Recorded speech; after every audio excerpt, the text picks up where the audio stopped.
בסדר, maintenant ça va? Tu l'as fait aussi. Tov, Ouais, Erev Tov le Koulam. ouais, Je suis ça fait toujours, combien de temps? il y a quelqu'un, on est toujours content, je pense, de se retrouver. Donc, Bruchim Abayim et Bruchim Nimtsaim. Nimtsaim, c'est nous. Baïm, c'est Yosef avec la neige et tout au Canada. Tov. Alors, donc, on va commencer à étudier la Parashat Shavua. Le modèle que je prends pour l'instant qui se met en place, c'est que j'imprime pour tous le texte de la paracha, uniquement le texte, et tout ce qui est au-delà du texte, c'est-à-dire Pérouche Raché, etc. Vous êtes invité si vous voulez avoir un chumash pour le suivre avec moi en parallèle, mais en tout cas, je ne le mets pas dedans. C'est vous qui l'aurez chacun. Et en tout cas, avec moi, vous aurez le texte de base, c'est le texte du Chumash. Alors, pour commencer, bien entendu, deux ou trois mots d'introduction. Le premier, c'est que notre lecture, bien entendu, on va toujours d'après Manitou, Baruch Hashem, et que la base des choses, c'est Maaseh Avot Siman Labanim. Comme je ne crois pas que j'ai encore utilisé cette expression, bien qu'il n'y a que ça qu'on fait depuis le début, donc c'est l'occasion quand même de le préciser, la lecture du texte dans ce principe qui a été énoncé par le Ramban Nachmanide, Maaseh Avot Siman Labanim, ça veut dire que l'histoire, je traduis librement, l'histoire des patriarches est en fin de compte une préfiguration de notre histoire à nous. C'est-à-dire que quand on étudie la paracha, en fait, on étudie la manière dont Akadosh Baruch Hu dans la Torah, de ce point de vue-là, au niveau individuel des patriarches, comment est-ce qu'il nous a donné les clés de notre histoire à nous. Comme en plus, on a la chance de vivre un temps d'histoire tout à fait exceptionnel, qui est celui du retour à Sion, du retour en Eretz Israël. Donc, on est obligé, je dirais presque, on est obligé d'avoir une lecture du Chumash, du texte de la paracha, qui nous donne des indications sur notre présent, on pourrait dire, sur notre histoire et sur notre présent. Et c'est ce qui fait, de manière générale, la spécificité, par exemple, du commentaire de Nachmanide en tant que commentateur médiéval, puisqu'il utilise son principe pratiquement tout le temps, et ce qui fait en tout cas la spécificité des commentaires modernes, comme celui de Manitou, de Rav Tzviuda, de Rav Tzviuda plus que de Rav Kook, le père, mais du fils, qui nous permettait de découvrir, ou qui nous permet de découvrir au présent une lecture, on pourrait dire moderne, actuelle, et je dirais presque politique de la Parashat Shavua, c'est-à-dire une lecture qui nous donne des indications pas sur un processus de l'individu, mais sur le processus global du peuple juif. Alors, je le dis maintenant, mais en fait, depuis la Parashat Lech Lecha, de manière générale, c'est ça qu'on est en train d'étudier, puisque c'est comme ça qu'on a étudié le processus de Avram lorsqu'il sort de Kasdim, le processus de Avram lorsqu'il arrive en Eretz Israël, etc. Et ensuite de Yitzhak la semaine dernière. Et maintenant, on est dans l'histoire de Yaakov. Alors, l'histoire de Yaakov est d'autant plus spécifique de ce point de vue-là, parce que Yaakov, c'est Israël. C'est-à-dire que c'est le patriarche qui va vivre en tant qu'individu notre histoire à nous en tant que collectivité, puisque lui, c'est Israël et nous, c'est Israël. C'est la même chose, avec une double identité dont on parlera. Aujourd'hui, on en parlera peut-être un petit peu moins, mais on en parlera plutôt la semaine prochaine du fait que Yaakov a deux noms. Il s'appelle Yaakov et il s'appelle Israël, et ça correspond à deux identités. Manitou le disait de manière très claire. Yaakov, identité de Galout, Israël, identité du retour en Eretz Israël. C'est pour ça que Baruch Hashem, l'État d'Israël s'appelle non pas l'État juif, mais l'État d'Israël. On a repris le nom, et c'est des choses qu'on étudiera, si Dieu veut, la semaine prochaine, puisque c'est la semaine prochaine que Yaakov va recevoir son nom d'Israël. Alors, notre paracha à nous en fait, c'est cette paracha. La paracha de la semaine prochaine, Vayetze, Vaishlach, sont un couple de parachiotes. C'est ça que nous enseignait le Rav Tzviuda toujours, c'est que les parachiotes vont par couple de parachiotes, et celles de Vayetze et de Vaishlach correspondent à l'exil et au retour en Eretz Israël. C'est tellement précis au niveau de la séparation du texte. D'ailleurs, vous remarquerez que la division au niveau des chapitres, qui est une division chrétienne, comme vous savez, ne suit absolument pas cette division-là. Sans doute, j'ai pas fait un essai, essayer de comprendre l'esprit de celui qui a donné la division des chapitres. J'imagine qu'il avait une lecture du texte qui est sûrement complètement différent de la nôtre. Donc, en tout cas, pour nous, c'est très clair. Vayetse Yaakov, c'est-à-dire quand il passe la frontière. C'est-à-dire pas tout à fait, puisque Akadosh Baruch Hu le retient. Il lui dit d'abord, il faut que tu restes et que tu dormes au Beth Amikdash. J'ai un message important à te donner. D'après nos sages, suite à ça, il reste encore 14 ans là-bas à Jérusalem, à la Yeshiva de Merkaz Arav de Shem et de Hever, pour étudier cette Torah qu'il a compris au moment du Maré à Soulam, de la révélation de l'échelle.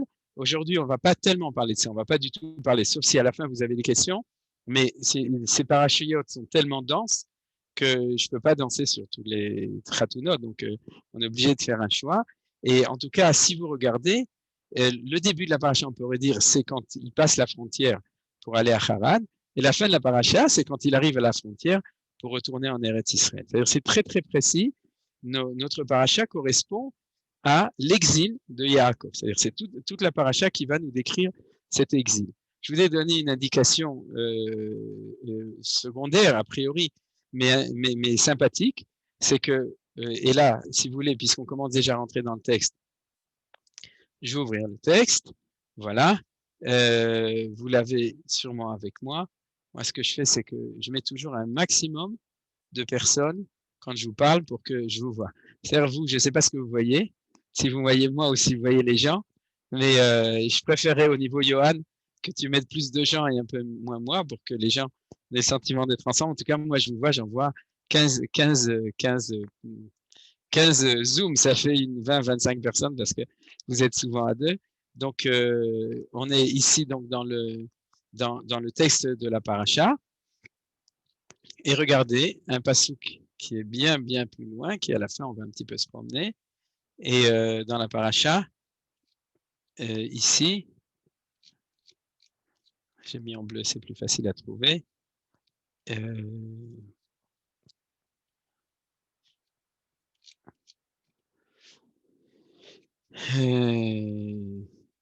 Paracha. Parce qu'en fait, on parle toujours du Soulam et du mariage de Yaakov avec Rachel et Léa. C'est très, très intéressant. C'est très important.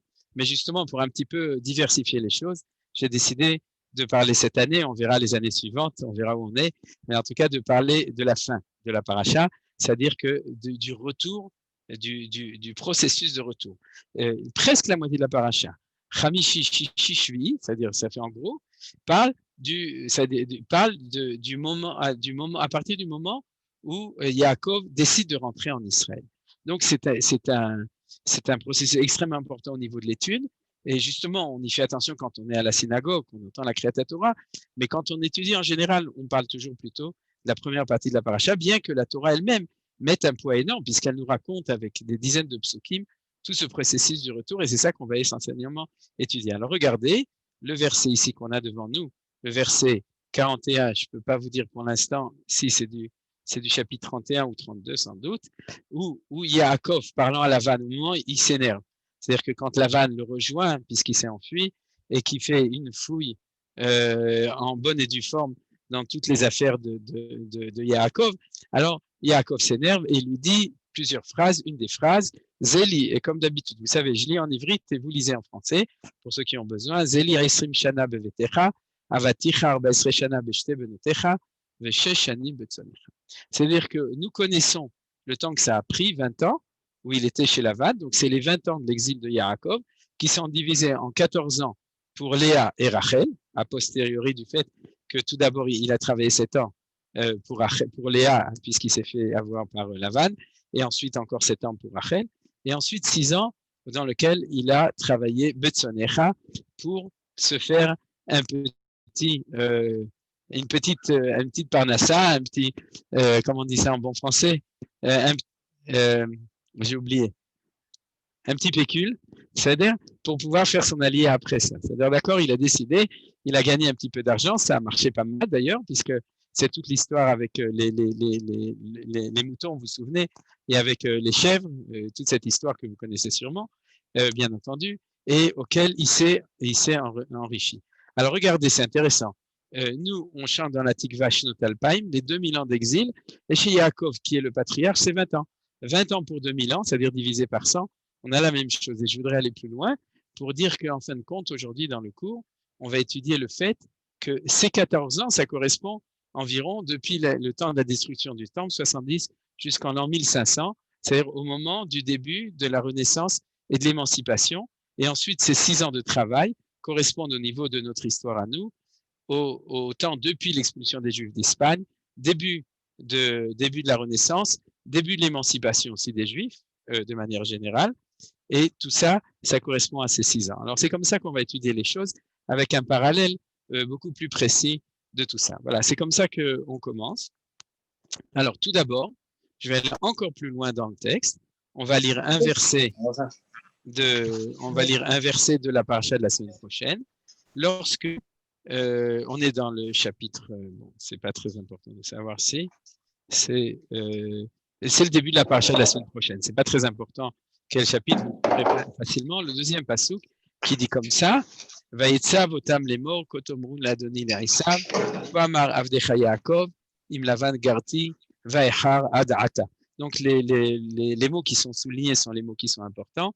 C'est que, c'est même pas traduit ici, je sais pas pourquoi. Ainsi, donc je le traduis. Ainsi a parlé ton serviteur Yaakov avec Lavan. J'habitais avec Lavan, ça n'avait pas été traduit, j'ai par erreur. Vaecharatata, et j'ai pris du retard jusqu'à maintenant.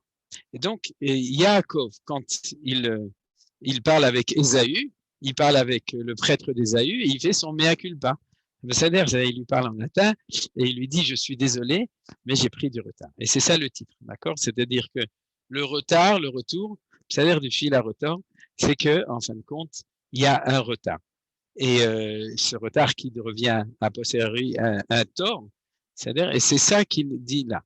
Alors, ça, c'est de nouveau, comme je vous dis, c'est même pas la peine de le répéter, c'était un des enseignements essentiels de Manitou qui nous donnait, qui est le fait que lorsque Esav arrive, alors Yaakov a une grande crainte. Vaïra, vaïetzerlo meod, j'ai pas imprimé ce passage, vous le connaissez au début de la paracha de la semaine prochaine, c'est-à-dire que quand Esav s'approche avec ses 400 soldats, Yaakov a une très grande angoisse.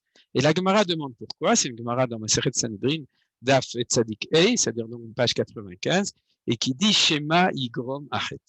Il avait eu peur que la faute a engendré, Yigaram, et cause, en fait, Yigrom, c'est-à-dire qu'elle soit cause d'un danger par rapport à Esav. Alors, les autres commentaires, sauf Manitou, disent toujours que c'est des inquiétudes de gens pieux. C'est-à-dire, c'est amené dans les paroles de Chazal, que les tzadikim, en fin de compte, ils sont jamais sûrs de la promesse. Parce que n'oubliez pas, au début de la paracha, Akadosh Baruch Hu dit clairement au moment du rêve de l'échelle, il dit Kilo ezofra adasher imasiti et asher dibartilach vashivotich al adama. C'est-à-dire que Akadosh Baruch Hu lui a donné une garantie du retour, que Dieu le gardera pendant ses 20 ans, c'est-à-dire pendant son temps d'exil, il sera protégé, et une promesse qu'il le ramènera. Et c'est pour ça d'ailleurs que Yaakov fait un éder, et en disant, si tu accomplis tout ça, moi aussi je te remercierai, je construirai le Beth Amikdash, c'est-à-dire que je y Beth Elohim, et je te donnerai le maaser de tout ce que je gagne. Vous vous souvenez, c'est la fin du dialogue au moment du rêve de l'échelle. Et les commentateurs demandent, comment est-ce possible que tu es angoissé, alors que, contrairement peut-être à nous, mais nous, on l'a, par l'intermédiaire de Yaakov, tu as un contrat de garantie, d'Arti, sous la Madeleine, c'est-à-dire, tu as un contrat qui te garantit que tu vas revenir et que tu seras protégé pendant tout l'exil. Alors, pourquoi tu t'angoisses? Pourquoi Yaakov, tu t'angoisses? Et la réponse de la Gemara, bien entendu, Shema Yigrom Achet, avec ses différentes interprétations, c'est que Yaakov savait que la faute risquait de remettre en question la promesse de Akadosh Baruch Hu. Alors, comme je vous ai dit, les commentaires pieux, c'est-à-dire qu'on étudie la nuit, quand on est au pieux, c'est que ils disent qu'il avait peur d'avoir fait des fautes, c'est-à-dire de ne pas avoir été assez religieux, d'avoir raté la tfila de Mincha, d'avoir pris un peu trop tard, et du coup, Akadosh Baruch Hu va annuler son contrat. L'onachon, c'est pas vrai, c'est faux, ça tient pas la route. C'est-à-dire que c'est évident que quand Akadosh Baruch Hu fait cette promesse, il fait une promesse à des hommes, il fait pas une promesse à des anges, et les hommes sont peccables, sont capables de fautes, et bien entendu, une promesse de Akadosh Baruch Hu de Tov, de bien, n'est jamais annulée. Ça, c'est une chose qu'il faut savoir. C'est-à-dire quand une promesse c'est-à-dire une prophétie, c'est-à-dire qu'on t'annonce quelque chose de pas bien, il peut être annulé par la tchouva. Mais une annonce de quelque chose de bien ne reviendra, l'autre tchouvrekam, elle ne reviendra jamais, elle ne sera pas annulée. Alors c'est quoi cette chose-là? C'est ahachet, c'est-à-dire c'est pas chez igrom chet, chez maigrom ahachet. Et la faute, c'est la faute du fait de ne pas décrocher à temps au niveau du retour en Eretz Israël. C'est-à-dire de rester en galoute alors que le temps est arrivé de revenir. Et c'est ça qu'on va étudier aujourd'hui. Vous comprenez? Comment est-ce qu'on voit dans la lecture des versets, qu'est-ce que ça veut dire cette chose-là? Ça, c'est l'enseignement de Manitou. Je me permets de rentrer dans les détails de la lecture du texte à partir de ce texte. C'est-à-dire de cet enseignement, la faute qui fait une difficulté quand on revient en Eretz Israël, et avec un hey yedia, comme on dit en hébreu, le hey hachet, c'est-à-dire c'est ce vaïchar adata, c'est-à-dire cette difficulté du peuple juif, à partir d'un certain moment, au moment où le temps est arrivé de revenir en Eretz Israël. Alors, ce qu'on va voir maintenant, c'est que c'est quand le moment qui était arrivé au niveau de Yaakov. Après, on fera les translations par rapport à nous. C'est-à-dire, on va descendre dans les détails. Alors, pour tout cela, il faut quand même introduire quelque chose. On va remonter tout au début de l'histoire, à la fin de la paracha de la semaine dernière, où il y a marqué, vous voyez, on se promène beaucoup, on fait des tioulim dans la Torah, ça me fait travailler le doigt. J'ai oublié de dire au début, bien entendu, c'était le Ilun Nishmati Mimurati et aussi Kamuna Badrachel. J'ai pas oublié de le marquer cette fois-ci. S'il y a d'autres gens qui veulent qu'on fasse le Ilun Nishmat ou l'Irfoua, Fabien, tu as vu, je l'ai marqué là, c'est marqué ici. Et vous pouvez vous m'envoyer avant, plutôt sur WhatsApp, une oda et je le rajouterai Bezrat Hashem. Pourquoi? Parce que déjà on étudie que ce soit le Ilun Nishmat, ou l'Irfoua de tous ceux qui veulent ou qui ont besoin.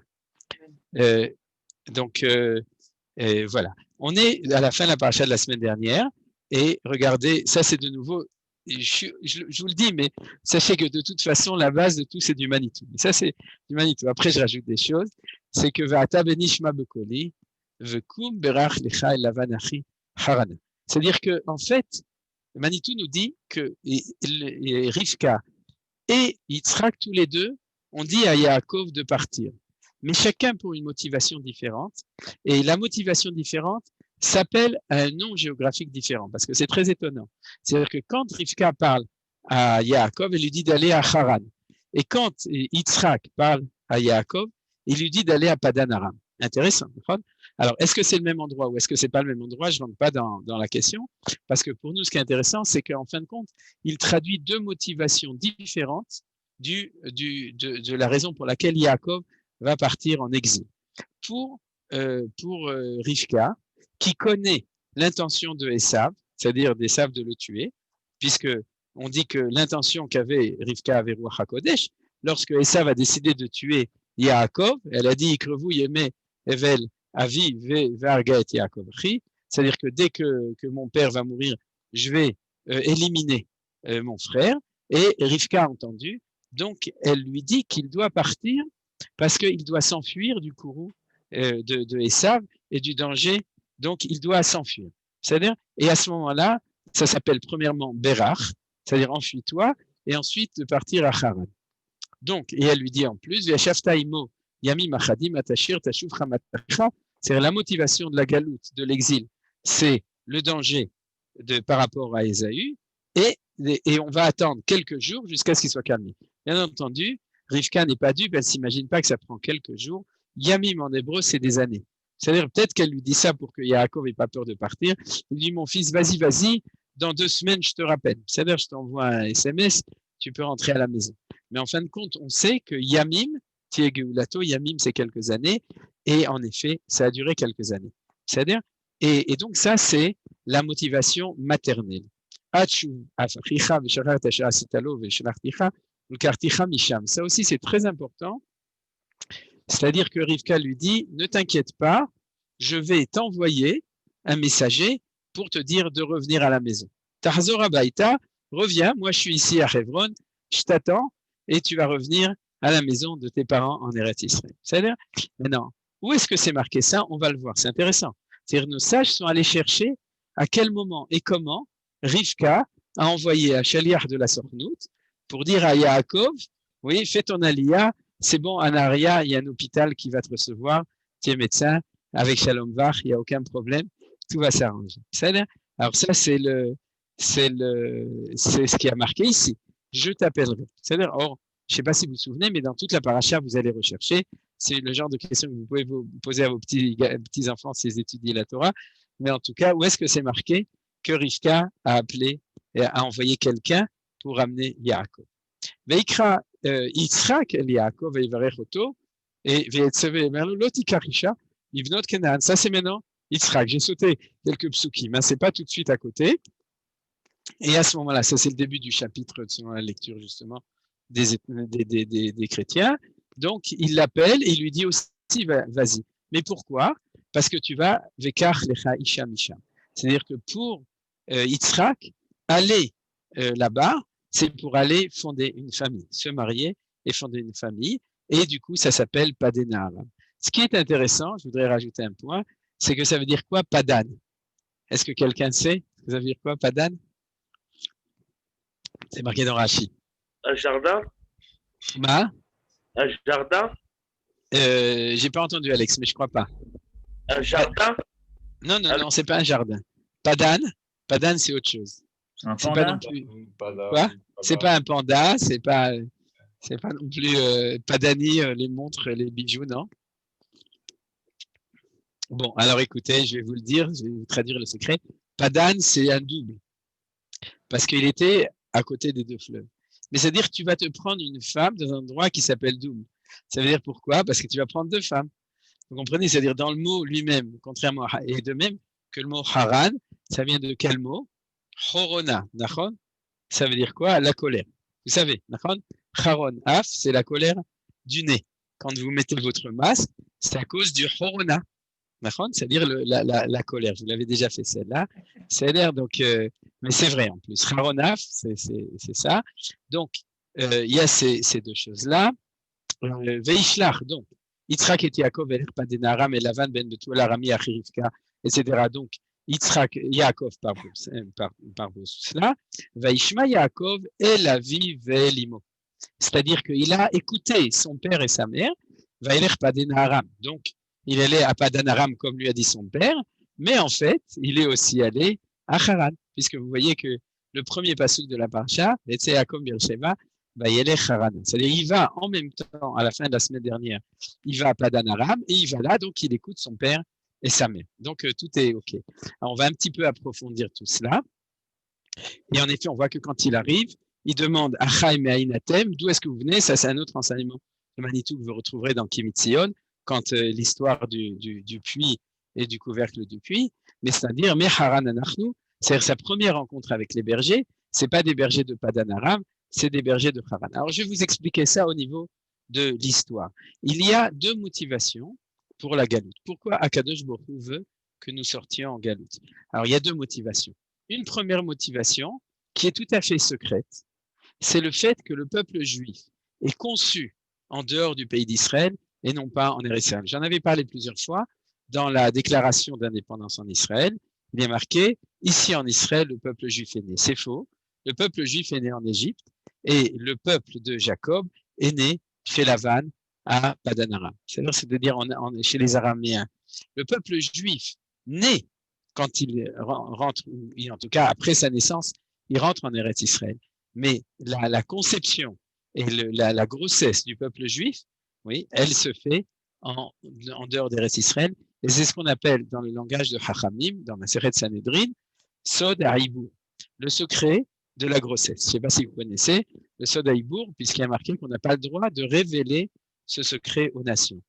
Parce qu'il ne faut pas que les nations sachent que quand on est chez eux, on est, en fin de compte, on est enceinte.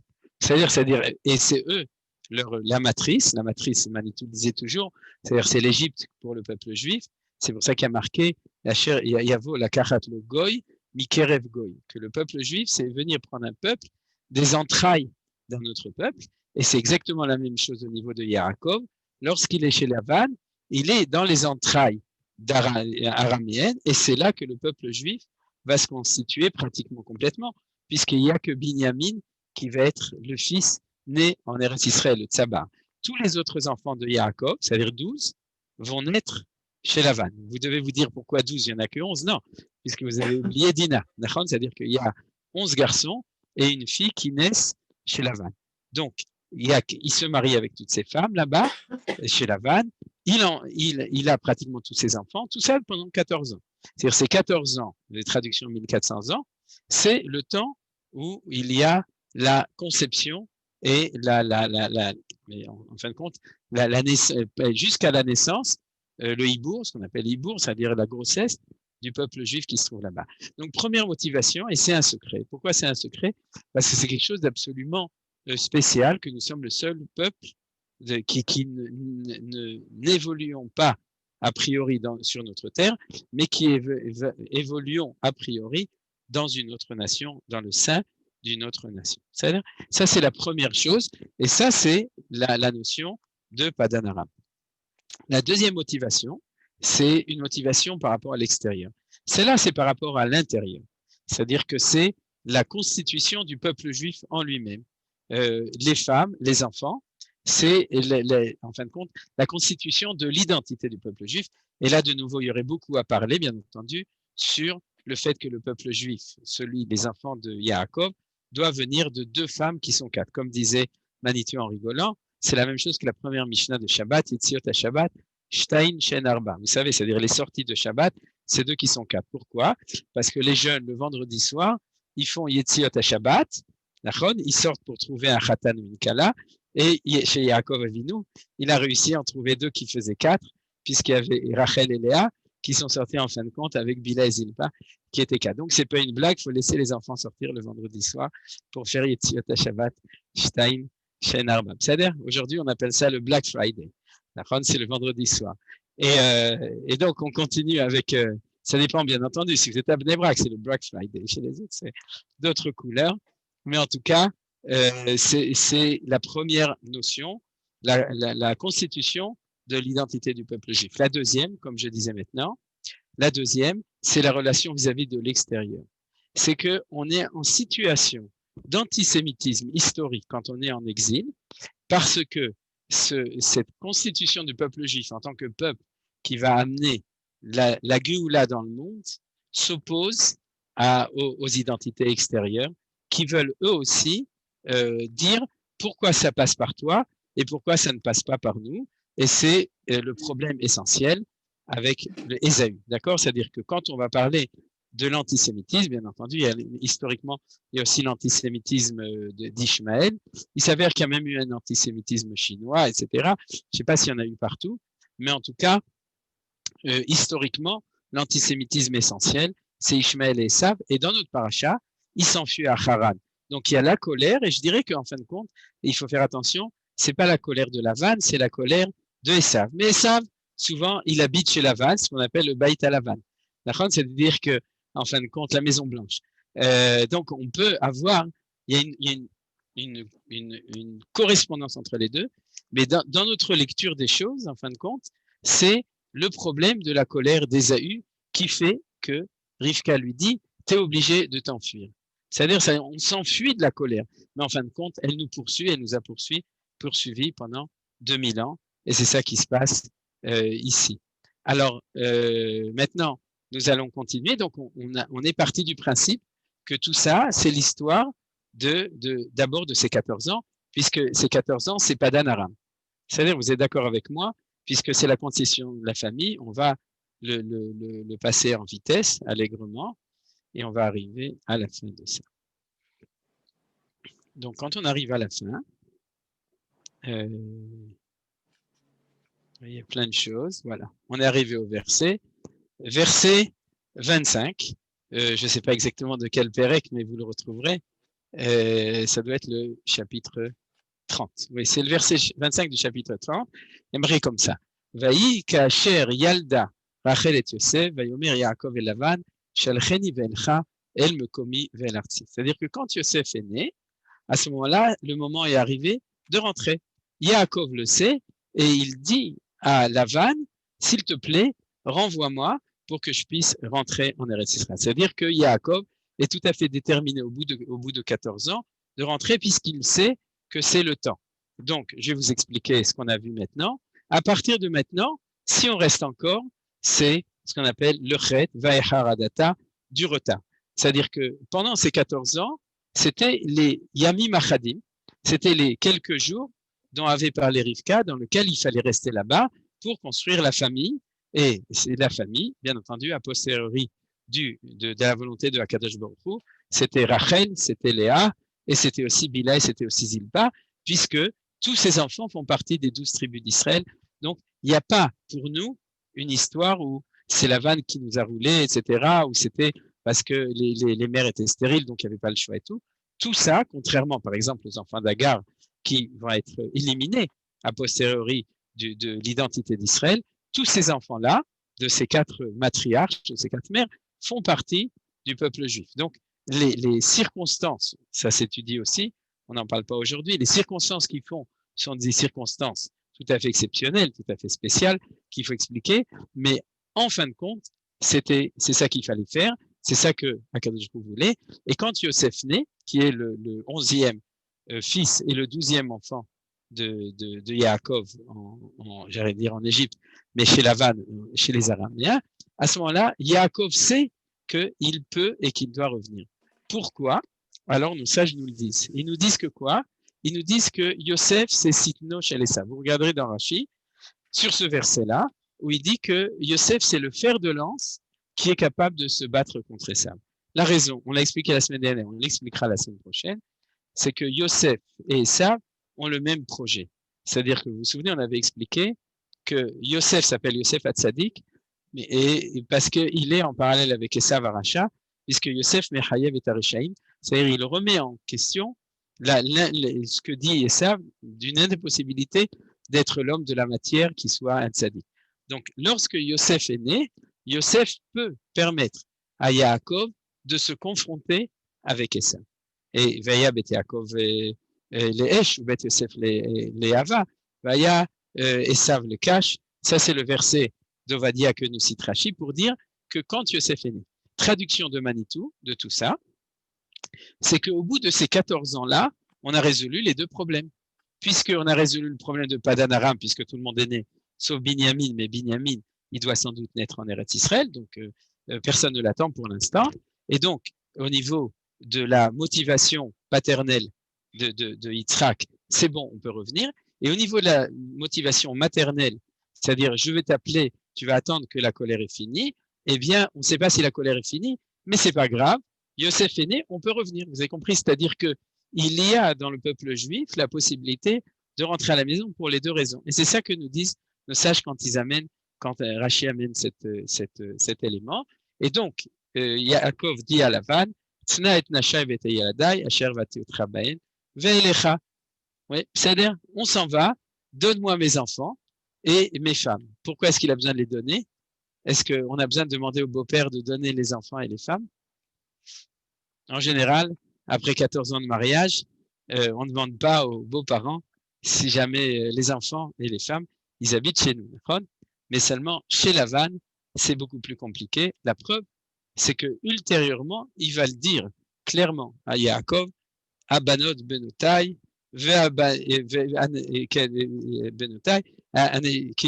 tes femmes, c'est mes filles, et tout ce que tu as, c'est tout à moi. C'est-à-dire chez Lavan, c'est pas si simple les choses. Donc, il faut avoir recevoir le droit de partir. Et c'est ce que nous dit Rashi à cet endroit-là. C'est-à-dire qu'il dit Rashi, Ani eneni rotzelatset ki im birshut.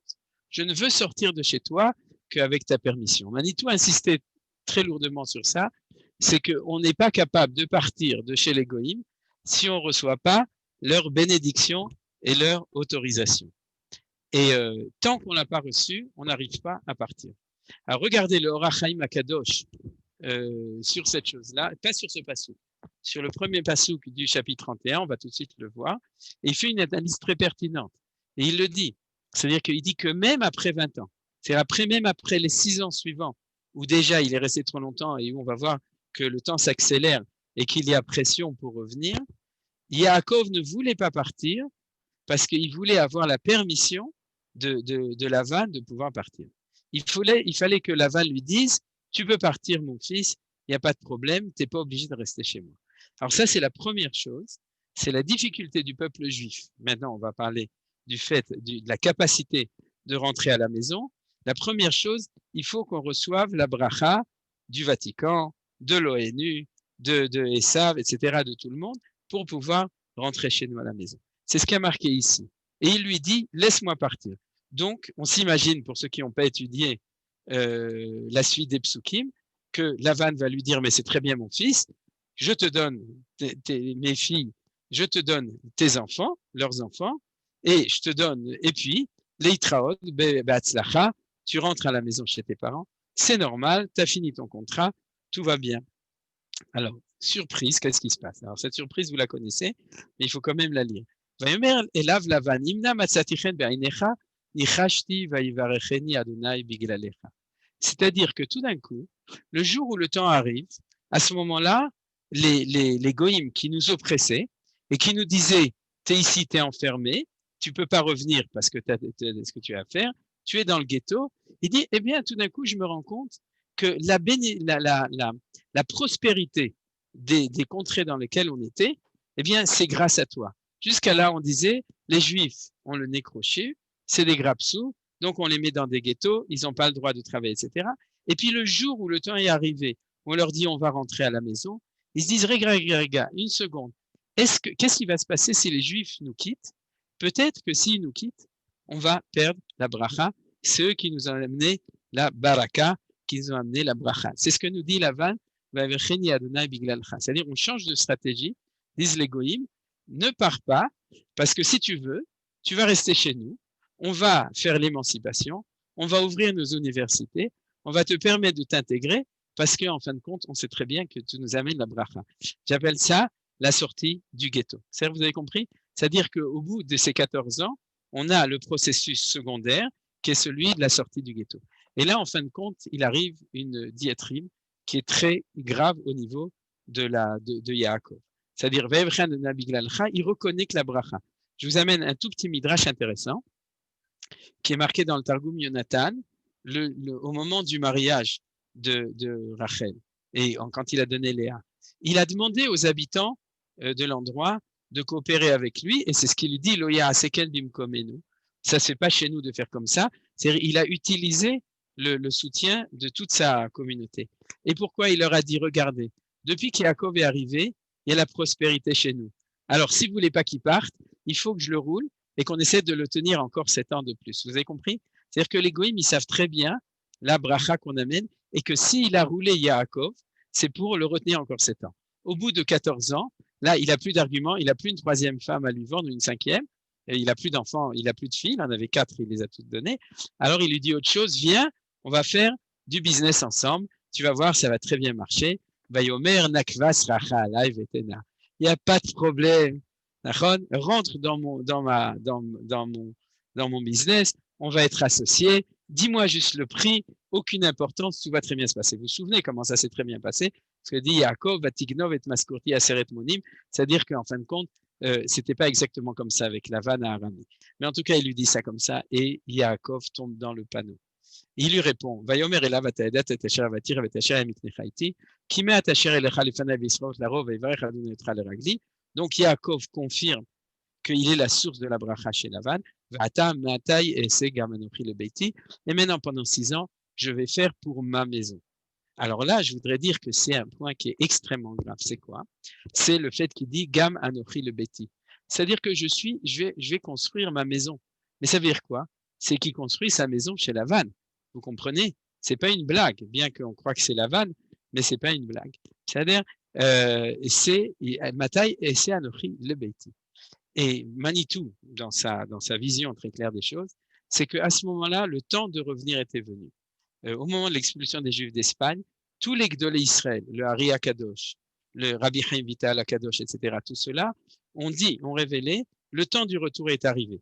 Et il faut revenir en Eretz Israël. Vous regardez, c'est marqué dans tout. C'est pour ça qu'on était expulsés d'Espagne, parce que le temps était arrivé. Il faut revenir.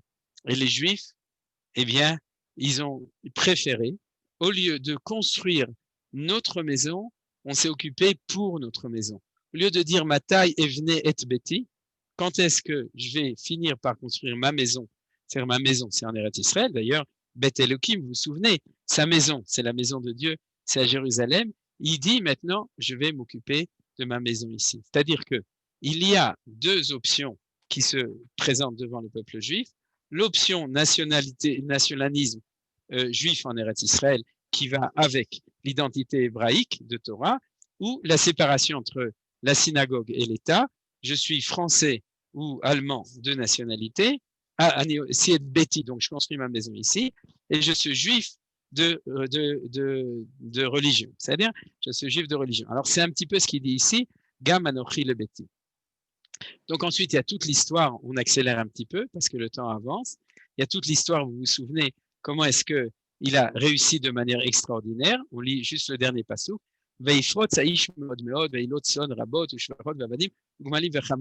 Maintenant, tout ça, c'est le rêve de la fin de l'antisémitisme de Lavan.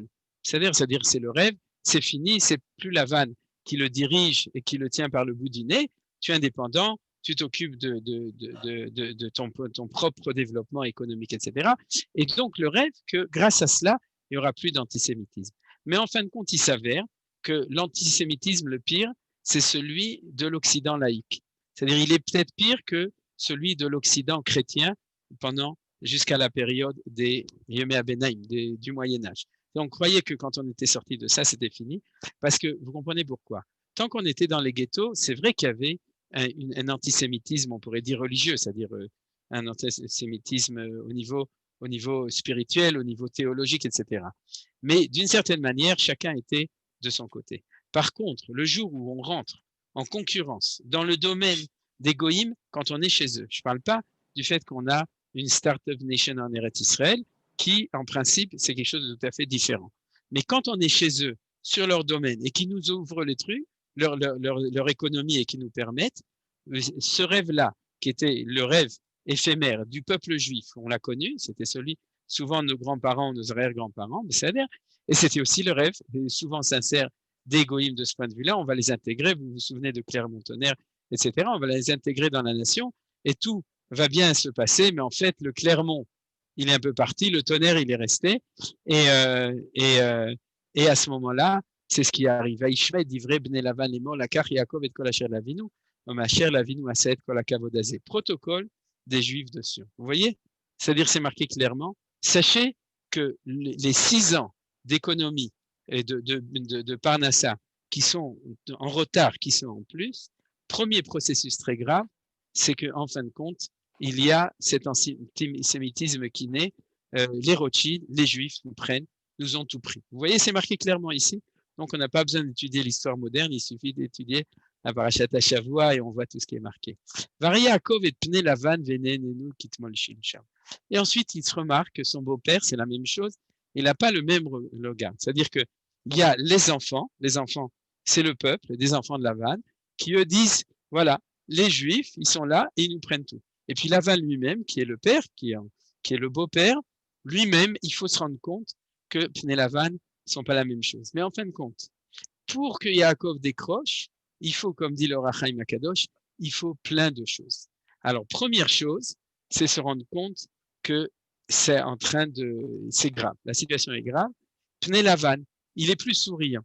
C'est-à-dire, et secondo, argument de ses enfants, les Juifs, ils prennent tout au goïm. Ils viennent manger le pain des Français. Et ensuite, qu'est-ce qui arrive? Passou Gimel, il faut encore une chose, c'est qu'Akadosh Baruch Hu, il commence à lui parler. Parce que pendant 14 ans, Akadosh Baruch Hu, il ne parle pas à Yaakov. Il n'y a pas une parole, c'est-à-dire depuis l'histoire du Soulam, depuis qu'il est descendu de son échelle, Akadosh Baruch Hu, il se tait.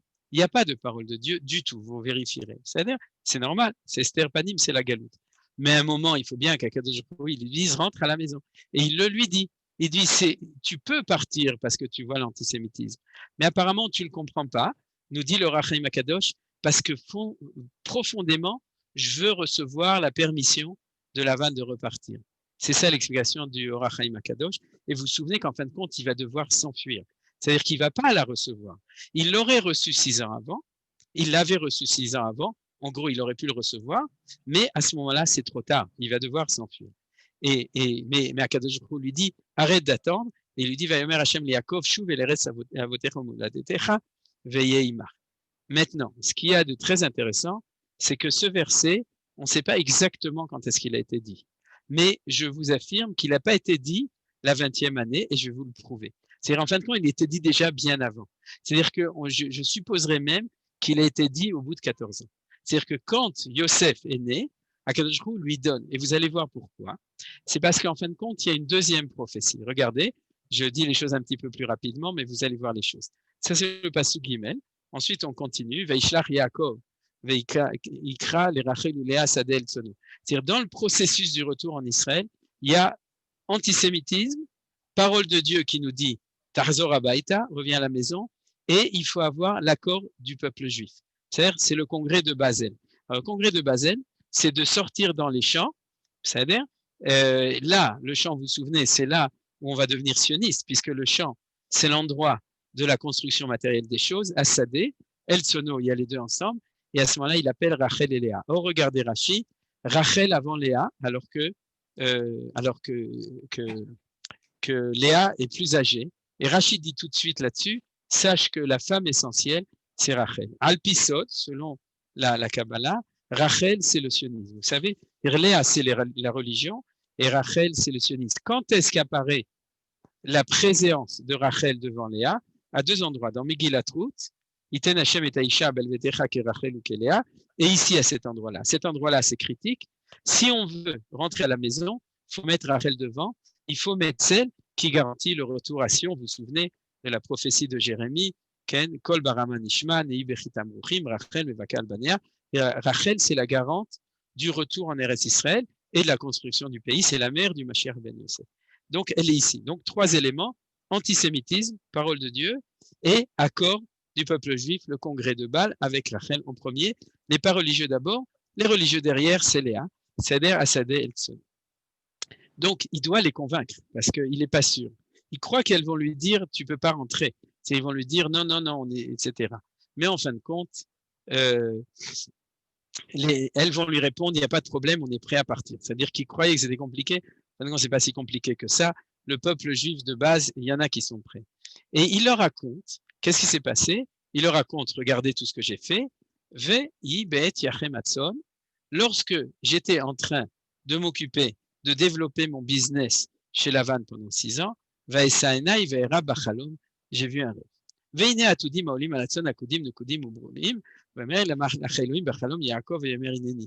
ויאמר שנה את עיניך וראה כל העתודים העולים לצאן עקודים נקודים רעים כריתי את כל אשר לבן עושה לה. Donc deuxième prophétie, cette prophétie c'est un ange de Elohim, donc très bas niveau, c'est Elohim au lieu de Havaya, de Shem Hashem, alors que dans la prophétie d'avant qu'on avait vue, c'était Shem Havaya. Vayomer Ani Hashem, je suis Hashem Havaya, retour en Israël. Ici c'est quoi? C'est une prophétie business. Comme tu es maltraité en galoute par ces goïms qui, au nom de cette truc, ils finissent par te rouler aussi. Donc, je suis là et je te donne un petit coup de main pour que tu réussisses à mettre un petit magot avant de pouvoir revenir en Eretz Israël. Et il lui explique exactement comment ça se passe, et c'est comme ça que ça se passait. Et ensuite, Anochi Ael Betel, Asher Macharta Sham Matseva, Asher Nadarta Lisham Neder, Atakum Tseminaretz Azot, Veshuv El Eretz Moladecha. C'est pas du tout le même texte. C'est pas un texte qui lui dit comment est-ce que tu vas gérer ton entreprise. C'est un texte qui lui dit revenir. Alors décidez. Alors regardez, vous verrez que le Ramban d'Ahmadi dit très clairement que c'est deux prophéties différentes qui ont été dites à des moments différents. Il le raconte. Et c'est pour ça que je vous dis que la première, c'était au bout des 14 ans. La première, c'était qu'on a vu tout à l'heure, c'était au bout des 14 ans. La deuxième, c'était pendant ces 6 ans où Akadosh Baruch Hu lui dit Ashgaha, t'es en Chutz Laaretz, t'es là-bas, je vais t'aider quand même à réussir. Et au bout de 20 ans, tout d'un coup, Akadosh Baruch Hu lui reparle une deuxième fois et lui dit, je te rappelle que je t'avais appelé une fois, il y a 6 ans, pour te dire de rentrer. Et puis, tu n'es pas rentré, tu t'es occupé de tes moutons. Alors, je me suis aussi occupé de tes moutons avec toi, l'histoire des Atoudi, Akoudim, Broudim, etc. Mais maintenant, c'est fini. Je suis le Dieu que tu as vu à Bethel, c'est-à-dire au Beth Amikdash. Je ne sais pas si tu te souviens, il y a 20 ans, et tu as fait une matseva et tu m'as fait un neder. Et le neder que tu m'as fait, c'est que tu vas rentrer à la maison. Et ça, qu'est-ce qui se passe? Tu as oublié, tu étais en train de t'occuper de tes moutons et tu as oublié que tu avais fait un neder de revenir. Et donc, Akadosh Baruch Hu, à ce moment-là, ne lui dit pas rentre parce que c'est le temps. Il lui dit rentre parce que c'est déjà trop tard. Parce que le neder, il y a un moment où il y a un din qui s'appelle Bal Teacher. On n'a pas le droit de Vaïchar Adata de retarder son neder. On a en principe d'après la halakha, quand c'est pour aller au Beth Amikdash, Beth Elohim, c'est pendant Shloshar Regalim, c'est pendant 3 fêtes. Donc il lui dit, tu as fait un neder et apparemment, ton vœu, tu es un peu en train d'être en retard. Ata est la preuve. Maintenant, Koum Tseminaret Sazot. Est-ce qu'il y a une parole qui est gentille, agréable? Pas du tout. Koum, lève-toi, Tseminaret Sazot, Veshuv Eleres Moladtecha. Tout ça, c'est 3 mots qui sont des ordres. Koum, Tse, Shuv. Vous avez vu? C'est-à-dire que on discute plus. Alors, je me permets de vous comparer avec le passouk d'avant. Regardez. Ici, c'est le El Betel, c'est-à-dire, il lui dit, c'est ni Malach Elokim, c'est ni Shem Havaya, c'est le Dieu de ton éder, c'est-à-dire le Dieu de ta promesse de revenir à El Betel. Et apparemment, tu l'as oublié. Alors que regardez ce passouk d'avant qui était tellement différent, ce passouk celui-là.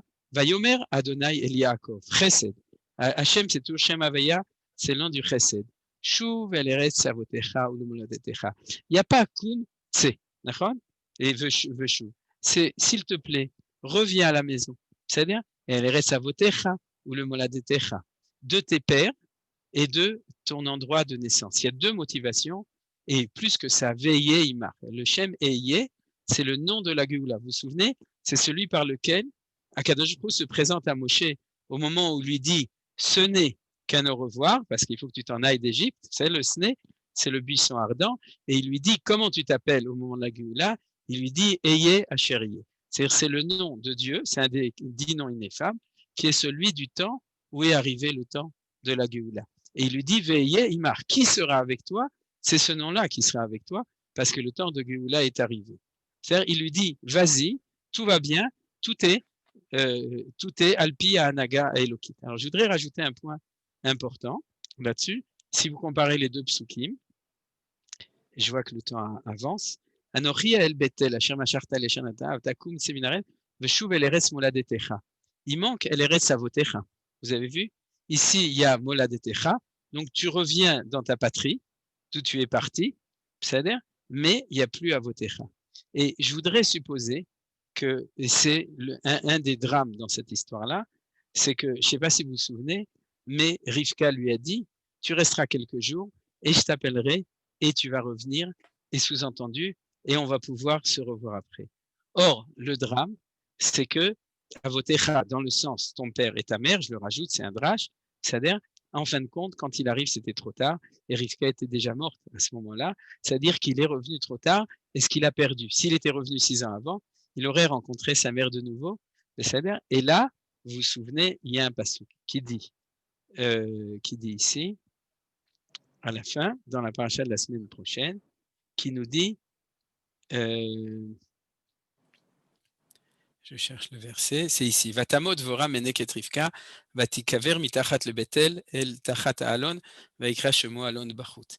Qu'est-ce que fait cette histoire quand Yaakov est en train de revenir, qu'il y avait la nourrice de Rivka? Qu'est-ce qu'elle fait et pourquoi ça nous intéresse puisqu'il est en chemin? Et qu'est-ce que faisait la miniquette de Rivka avec Yaakov Avinu? Nos sages nous disent, c'est la sornout. Puisqu'on avait vu dans le passouk de la semaine dernière, Veshalarti, je vais envoyer quelqu'un pour te dire de revenir à la maison, de revenir à la moledet. Moledet, dans le sens, c'est-à-dire la patrie. En français, on dit patrie au nom du père. En hébreu, c'est la matrie, c'est du nom de la mère, la Ouma.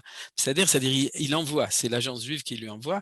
Mais en fin de compte, le drame, elle meurt et on nous dit que Dvorah et Rivka est morte au même moment. C'est pour ça qu'on nous dit Meneket Rivka et il a pleuré là-bas, c'est-à-dire qu'en fin de compte, tout ça se n'est pas passé comme on aurait voulu le faire.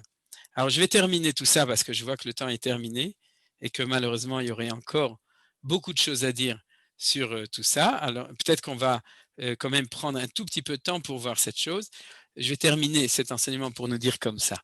Dans cette lecture des choses, nous avons un enseignement extrêmement important pour nous, qui est le fait qu'il y a une difficulté pour le peuple juif, en fin de compte, au niveau collectif, au niveau individuel. Baruch Hashem, la plupart des gens avec qui on étudie ce soir, c'est des gens qui ont réussi à faire le pas. B'siyata d'Ishmaïa, souvent, on ne sait pas comment est-ce qu'on a eu la chance de le faire, de la Hashgacha, de pouvoir revenir. Le peuple juif, de manière globale, l'a fait, mais on sait que cette idée de cette difficulté du retour, c'est une difficulté qui est réelle et malheureusement qui engendre aussi souvent des difficultés au moment du retour, c'est-à-dire dans tout le retour, ça fait que les choses sont plus compliquées. Ce qu'on voit, c'est que quand le temps du temps est arrivé à la fin, à ce moment-là, il y a une insistance au niveau de Akadosh Baruch Hu. Tout d'abord, on a vu toute cette différence entre l'histoire avant l'émancipation et après jusqu'à notre temps, avec cette difficulté du fait d'avoir décidé que notre maison, c'était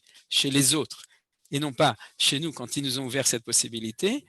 Et tout ça avec toutes les difficultés. Et en fin de compte, le retour se fait quand il y a énormément de choses qui aident le peuple juif à revenir parce que sans doute que c'est pas si facile. Antisémitisme clair, changement de la figure du beau-père, la parole de Dieu qui au début est une parole qui est encourageante, ce qu'on appelle le grand chauffard, c'est celle du retour en Israël qui vient avec le nom de Shem Havaya, avec le Shem Ekié, qui est avec le retour vers la Moledet Eretz Avot, c'est-à-dire le pays des pères et le pays de ta naissance, c'est ce qu'on avait vu dans le Passouk d'avant.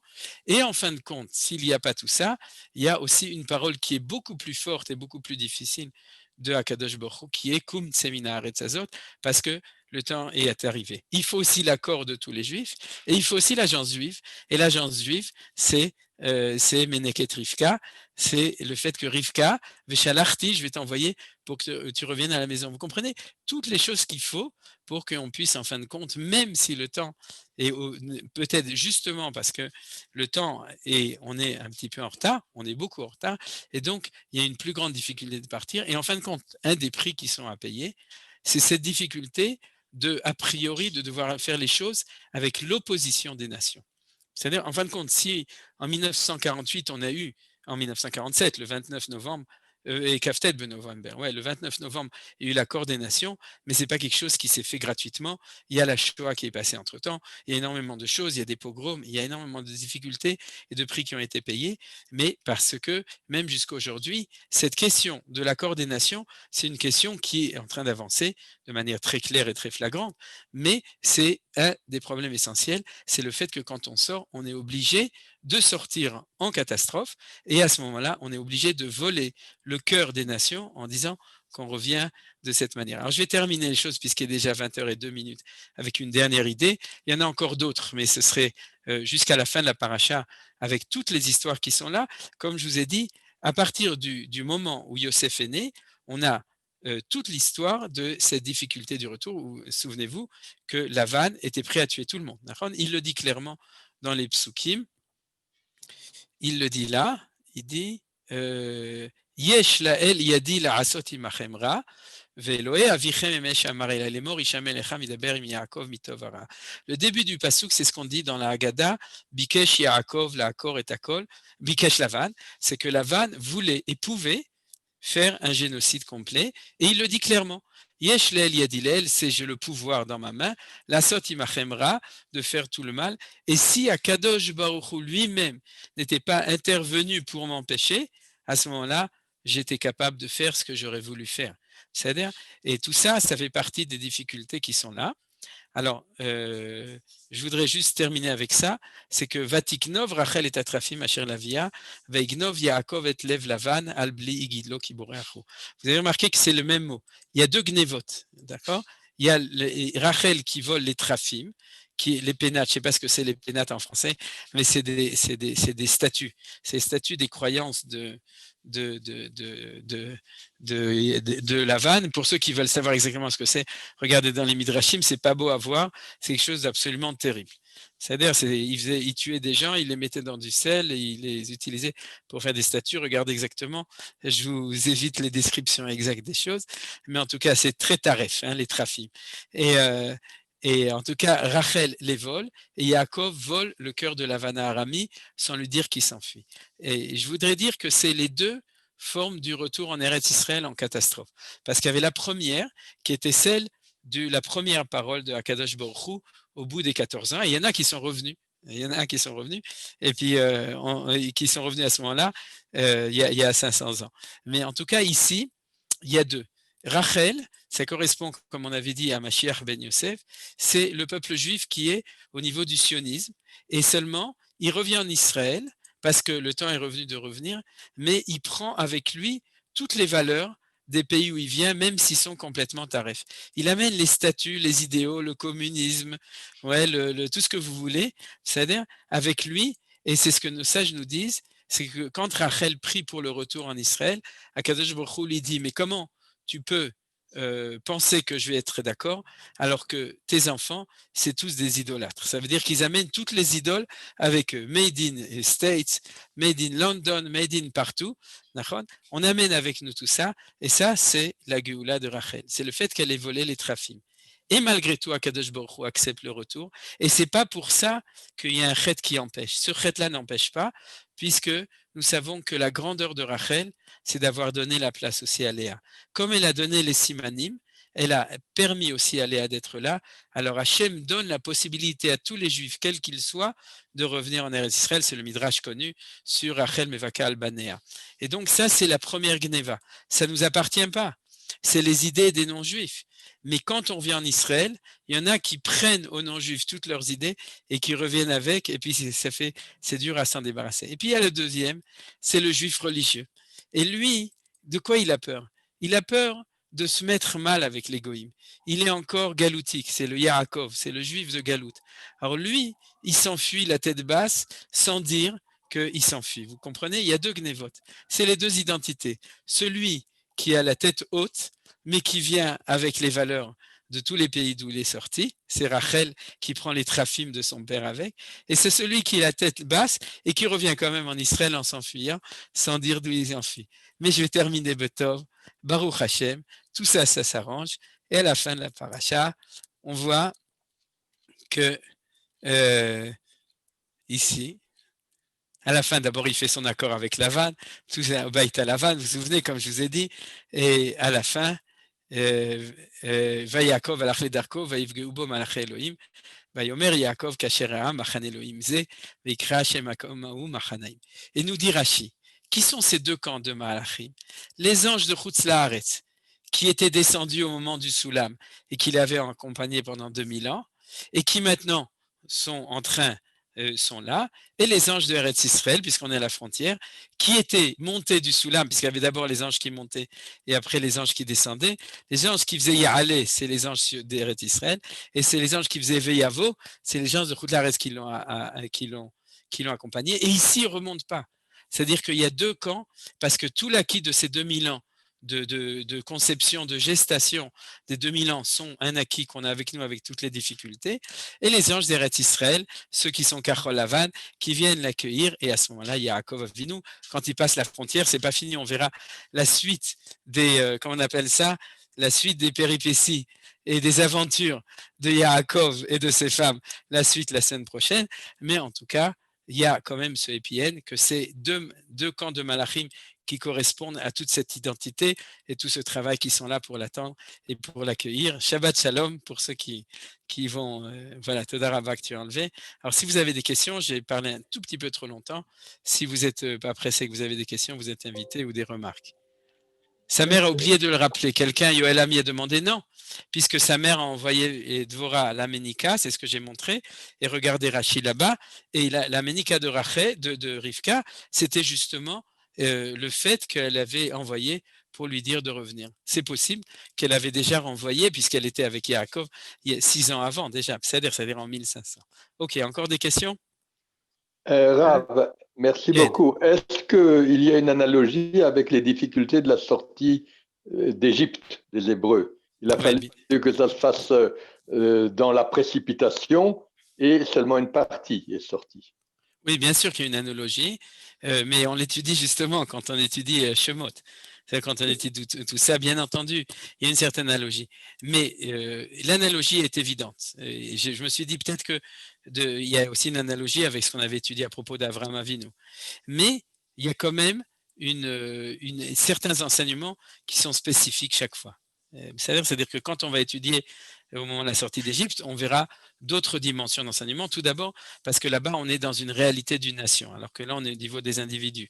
Mais ceci dit, il y a, comme vous avez vu, comme j'espère que je vous ai montré dans le pshat du texte, c'est-à-dire au niveau du sens vraiment de la lecture du texte, on a une analogie, bien entendu, avec l'Égypte, mais aussi avec notre Torah. C'est vrai, merci Claude. La question que j'aimerais te poser, Menachem, c'est Michel. il y a une sortie de Rachel avec tout ce qu'on sait comme conséquence. Il y a une sortie de Jacob qui vole le cœur de Laban, mais il y a Léa aussi. Oui, Léa, elle va avec Yaakov de ce point de vue-là. Léa, elle a la malchoute, elle a tout, mais elle apparaît pas comme, elle n'a pas volé le cœur, elle a fait des enfants. Ouais. Donc, en fait, c'est positif. Yofi, c'est un bon chidouche. C'est-à-dire que Léa, elle a un beau rôle là-dessus, mais c'est d'Ergamour. Il faudrait réfléchir à ça. Je suis tout à fait d'accord avec toi. C'est-à-dire que là-dedans, on voit que Lavan, par exemple, il va fouiller dans la tente de Léa, dans la tente de Yaakov, dans la tente de Rachel. C'est-à-dire qu'il va un petit peu regarder tout ce qui se passe là-bas pour voir est-ce qu'il va réussir à les laisser partir. Et en effet, tu as raison. C'est-à-dire le fait qu'il a marqué qu'il allait dans la tente de Léa et qu'il n'a rien trouvé, c'est que je dirais que, vous savez, j'ai fait un petit peu allusion. J'ai fait un peu allusion au Rav Kook quand il parle des 3 shofarot que vous connaissez sûrement, shofar gadol, benoni, katan. C'est-à-dire qu'il y a le juif qui s'enfuit comme Yaakov la tête basse parce qu'il a peur. Il y a le juif fier qui est sioniste qui prend les trafim. Et puis il y a le juif comme Rav Kook et j'espère comme nous qui essayons aussi, qui en même temps on arrive avec la tête haute, mais qui essayons aussi de laisser les trafim de les laisser à la gare de Lyon, ou bien à Roissy Charles de Gaulle. C'est une bonne remarque. Je voudrais demander, je ne comprends pas, d'un côté on dit qu'il faut l'assentiment des nations pour partir, et de l'autre côté, quand Yaakov n'a pas l'assentiment de Lavan et qu'il ne part pas, on dit qu'il y a un chet. Alors, où est je ne comprends pas. Non. Alors, peut-être que je n'ai pas très bien expliqué les choses. D'abord, quand on dit qu'il faut l'assentiment, tu es d'accord, c'est l'enseignement de Manitou qui disait qu'on ne pouvait pas sortir sans ça. Mais là, tu vois qu'en fin de compte, c'est un chidouche, ce n'est pas exactement Manitou. Hein, c'est-à-dire, c'est en tout cas pas ce que Manitou disait à propos de Vaïb et Shalar Paro, etc. C'est que plus le temps avance, plus cette possibilité d'avoir cet assentiment se complique. C'est ça que je voulais dire. C'est-à-dire, si tu veux, je dirais les choses autrement. Si jamais on était sorti à temps, on aurait eu un assentiment beaucoup plus facilement. Bien qu'a priori, Lavan lui dit reste ici. Si Yaakov lui avait dit non, excuse-moi, non, moi je ne veux pas faire mon business ici, je veux rentrer le faire en Eretz Israël. Lavan, je suppose, de nouveau c'est un commentaire, Lavan aurait un petit peu réfléchi, il se serait résolu, il aurait dit bon ok, c'est ta vie, c'est ta famille, tu rentres. Et c'est parce qu'on est resté encore 6 ans et qu'on était imbriqué au niveau assimilation à l'intérieur de eux que la difficulté de recevoir cet assentiment est encore plus grand. C'est-à-dire, je traduirai comme ça. Si en sortant du ghetto, on avait demandé l'assentiment des nations, on l'aurait eu beaucoup plus facilement qu'en sortant de 500 ans d'émancipation et d'assimilation. C'est la supposition que j'ai expliquée ici. C'est pas qu'en fin de compte, on ne le reçoit pas, mais on le reçoit avec un prix à payer qui est énorme. Puisqu'en fin de compte, d'ailleurs, ici aussi, il y a eu l'alliance avec Lavan, Galed, etc. C'est-à-dire, en fin de compte, on l'a. Mais quels sont les affres et les difficultés entre-temps. Voilà, c'est ça que je voulais dire comme... Carmen, ça veut dire que tu dis finalement, il ne faut pas rater le rendez-vous avec l'histoire. Si on a raté ce rendez-vous-là, alors après, pour rattraper le train, il va falloir payer et galérer. Voilà, exactement. La galère, c'est la galoute. Ou la galoute, c'est la galère. C'est-à-dire, il y a fait mode. Oui, Erev Tov, Rav. Merci pour ce cours. Je voulais savoir en quoi le fait de la naissance de Joseph donne plus de force à Yaakov pour rentrer en Eretz Israël et qu'il n'a plus peur de Esav. Alors, je l'ai dit en quelques mots, je vais un petit peu plus l'expliquer. C'est-à-dire que, si tu veux, pour se confronter avec l'identité d'Esav, tu dois être capable de te confronter avec 2 choses. Ça, c'est ce que j'expliquais la semaine dernière, que Mathieu explique.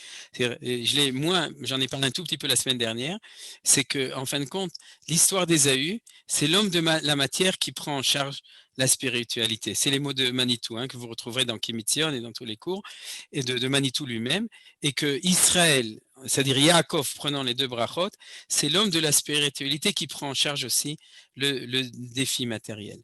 Et en fin de compte, historiquement, si tu veux, le conflit avec Esav était essentiellement en galoute sur le problème spiritualité, qu'est-ce qui est Verus Israël. C'est-à-dire, vous vous souvenez des deux statues dans la cathédrale de Strasbourg, j'imagine même ceux qui ne sont pas strasbourgeois, ils les connaissent, avec l'église et la synagogue, vous savez très bien, c'est-à-dire qu'en fin de compte, Yad Vashem. Ouais. En fin de compte, au niveau de la matérialité, il n'y avait pas de discussion parce qu'on n'était pas du tout, on ne s'occupait pas de la matérialité au niveau national. On s'occupait de notre petit business personnel. Mais on n'était pas en mahaloket au niveau de la matérialité. Par contre, au niveau de la spiritualité, c'est l'antisémitisme historique des choses, etc., qui était extrêmement fort. Quand Yaakov décide de rentrer en Eretz Israël, se réveille, puisqu'il va reconstruire le pays, c'est-à-dire se réveille la question de qui est celui qui s'occupe de réussite dans la matérialité. Et celui qui représente ça au niveau du peuple juif, c'est Yosef. Donc quand Yosef est né, alors Yaakov a en lui ces deux forces, donc il a en lui en potentiel cette shlemut, cette plénitude d'identité qui lui permet de se confronter. C'est en fin de compte, si tu veux, c'est un peu le problème aujourd'hui. C'est-à-dire aujourd'hui, d'ailleurs c'est assez miraculeux, que le fait de revenir en Israël et de tellement bien réussir ne réveille pas sincèrement un antisémitisme dans le monde. C'est vrai qu'on a eu des petits trucs, etc. Mais en fin de compte, aujourd'hui, Startup Nation, réussite, etc., on n'éveille que de l'admiration, en gros. C'est-à-dire, je ne pense pas qu'il y a l'antisionisme, etc. Mais en gros, on le voit aujourd'hui, même dans les pays musulmans, aujourd'hui, c'est ça qui est étonnant, mais dans le monde entier, tu te promènes dans le monde, Israël, etc. C'est-à-dire que la réussite des Yadaïm, des mains d'Israël, donc c'est Yosef, c'est-à-dire au contraire, éveille l'admiration, etc. Et ça ira de plus en plus, c'est-à-dire elle ne va pas éveiller, c'est fini, cette histoire de l'antisémitisme. L'antisémitisme était quand on était en France, ou quand on était dans ces pays où on se mettait en concurrence personnelle dans leur pays, parce qu'ils disaient c'est votre pays ou c'est notre pays. Vous vous souvenez de l'enseignement de Manitou, c'est-à-dire que est-ce que tu es français ou tu es allemand, c'est-à-dire, vous comprenez? Alors, si c'est toi l'Allemagne, alors moi c'est quoi? Je sais pas, je vais raconter une belle blague que me raconte un ami à moi, Michael Breizacher, c'est que en Belgique, dans un comment s'appelle ça, dans une yéchida à l'armée en Belgique, dans une unité, le capitaine, il dit comme ça, les Flamands, un pas en avant, tous les Flamands, ils font un pas en avant. Les Wallons, ils font un pas en arrière. Et puis il y en a un qui dit, c'est un juif, et il dit, et les Belges, qu'est-ce qu'on fait? C'est-à-dire, vous avez compris, c'est-à-dire que tu es plus belge que belge. C'est-à-dire, c'est une histoire belge. Donc, c'est ça la question de Yosef pour pouvoir revenir en Israël. Comme je l'ai dit, c'est le Haron Af. C'est-à-dire, c'est cette potentiel de difficulté par rapport à Esav qui est fondamentalement à Yadaim Yedé Esav. C'est-à-dire, d'accord, voilà, j'espère que j'ai expliqué. Rabat.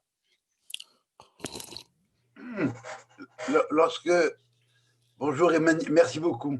Lorsque tu dis que nous, on a laissé les Téraphim à la gare de Lyon, c'est pas un peu ce que fait Rachel quand elle dit à son père qu'elle les a mis à un endroit où il ne pouvait pas vérifier parce qu'elle était dans cette période-là. Ça veut dire qu'elle les a placés à l'endroit de la Touma. Elle a reconnu quand même que c'était quelque chose de tamé et qu'elle ne voulait pas s'en servir sur place. On peut l'expliquer comme ça, c'est vrai. C'est-à-dire qu'Ider Nashimli, c'est-à-dire j'ai donné moi une autre explication, je ne m'en souviens pas maintenant, mais tu as raison. C'est-à-dire qu'il faut lire cette question. Pourquoi est-ce qu'elle a pris un car, Nachon, vous vous souvenez? Un car pour se déplacer. J'ai parlé de la gare de Lyon, puisqu'il y a marqué Vateshev Bekar à Gamal. Elle s'est mise sur le car du chameau, et c'est-à-dire le car, c'était en fait c'était les poches dans lesquelles on mettait tous les trucs. Et c'est sûr qu'à partir du moment où j'ai donné cette indication de cette identité, de ce que fait Rachel, à ce moment-là, il faut étudier pourquoi est-ce qu'elle met dans le car à Gamal, pourquoi elle s'assoit dessus. Elle dit Der Nashimli, et donc je peux pas me lever, etc. Bien entendu. Alors tu donnes une belle explication. Pour l'instant, j'en ai pas d'autres, mais c'est à réfléchir. C'est-à-dire, d'accord. C'est-à-dire, bien fait, Meon. Hazakou Baruch. Merci. Est-ce que quelqu'un d'autre? Voilà, j'ai l'impression que c'est où? Alors, Shabbat Shalom, à bientôt. Shabbat Shalom.